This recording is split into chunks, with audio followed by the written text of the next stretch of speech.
Yoshi asked me to kind of pull it all together.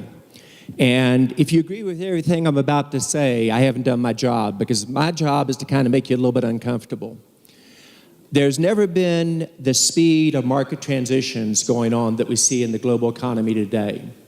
From a technology perspective, concepts of cloud, social media, software-defined networks, it's going to completely disrupt what's going to occur in traditional technology.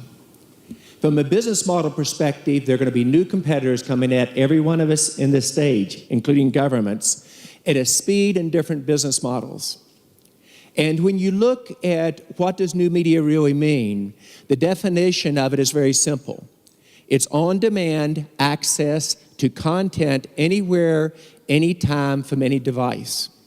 And as simple as that sounds, that will determine over time which individuals are going to be successful in this world, which companies, and which countries. We've moved from a world that was really exciting when Thomas Friedman would say the world is flat, to a world that is now hyper-connected. And what that means, jobs and capital will flow with a speed that we've not seen before. New challengers can disrupt an existing player, be it a service provider, be it a media company, be it a government, in a speed of 2 to 3 years, and you can get left behind, including a Cisco, if you do not move. Shimon Peres is one of the best thinkers I've ever seen in my life. And each time I have the honor to be with him, I ask, please teach me something new.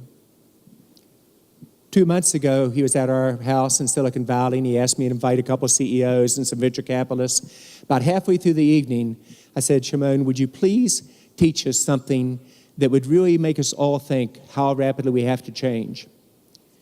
And he said, when you think about the future, the last thing you do is look to the past for answers. You must imagine the future in a way that you can control your own destiny and think like your children, like a teenager. And as simple as that sounds, that's what I really want to focus on today.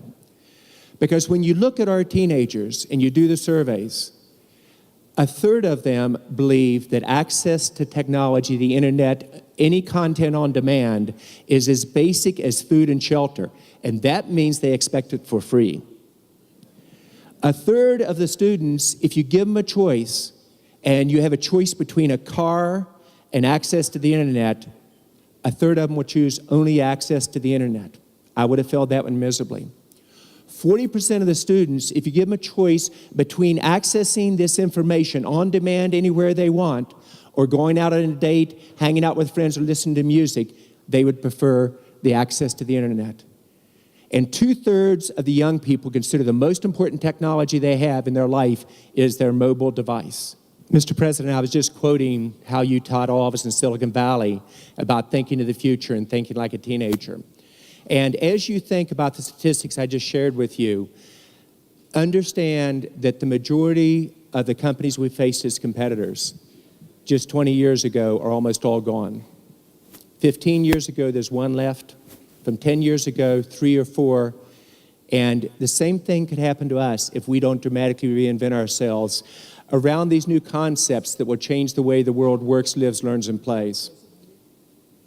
To give you an idea, my granddaughter, when she has an iPad in front of her, who was 2 years old when we first started really using it, she can go from screen to screen with visual understanding at a speed that her parents cannot keep up with. And it is all about learning with new technology that will completely change their lives. The ability to understand what that means to us as businesses is very key. Because it isn't that she's particularly unique as a 2-year-old. That's what all 2-year-olds can do if you put them in front of this type of device. It's how that's going to change our world.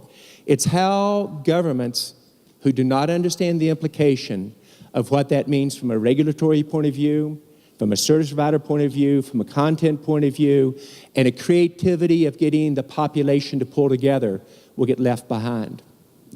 This morning, I had the unique opportunity to be with 60 high-tech leaders from the Palestinian territories. 4 years ago, we funded with a $15 million investment the ability to think about how do you really bring high-tech to create jobs in a country that badly needs a middle class, a territory that badly needs a middle class. And in a period of just 4 years, by working together jointly with Israeli engineers, with Palestinian territory engineers, with our engineers from San Jose in India, in this new form of access to content anywhere from any device, the speed of innovation has changed. And in this environment, their GDP, dependent upon high tech, has moved from less than 1% to 5% in 4 years. It transforms countries. Now, you can say that's nice for an emerging country, but the point that I'm making now is that, as Maurice said very well, as Stefan said very well, and Julius did it gently from the regulatory perspective, countries who do not get their act together to position this for the future will get left behind. I've had the honor of the last couple of days to meet with the Prime Minister here, to meet with the Ministries of Defense, of Communications, of where we're going to go in terms of industry and trade and labor.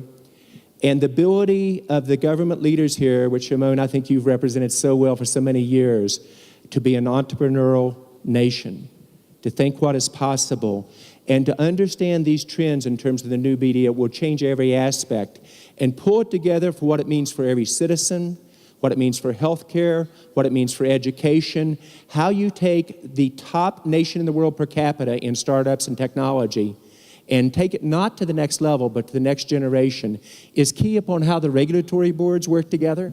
Simple things such as, if you will, how you're going to do the summaries in terms of a national broadband policy, how you're going to charge, if you will, different levels in terms of charges to your customers, the ability to how you change frequencies. And while that sounds like tech talk, that determines the infrastructure for a country. It's the ability to capture these changes, to realize they will affect each one of us. And that if we, as an average person, an average company, or a country, does not change, we will get surpassed at a rapid speed. If you want to know where this is going, look to your children. Think like that 13-year-old. Imagine what is possible. And that's really what new media is all about, Yoshi. It's the ability to completely transform everything. The challenge with it is it's going to be happening at a speed and with implications I think we're just beginning to grasp. Thank you very much. Thank you. Thank you, John.